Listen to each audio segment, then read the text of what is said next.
Hey guys, and welcome back to How Logical.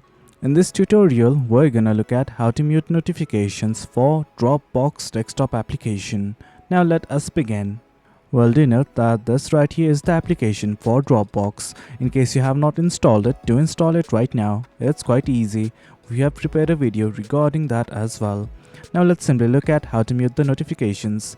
At the top right of this application, you will see a profile picture, that is your Dropbox settings. Simply click on it, and from here, as you can see, there are lots of options.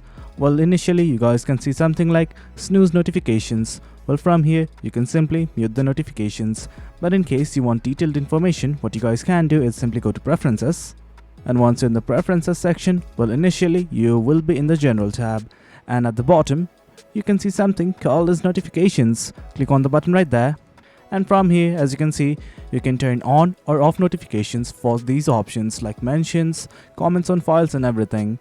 Well, it's up to you, but for now I'm simply gonna turn them all off until tomorrow. And guys, that's it. That's how we mute notifications for Dropbox desktop application.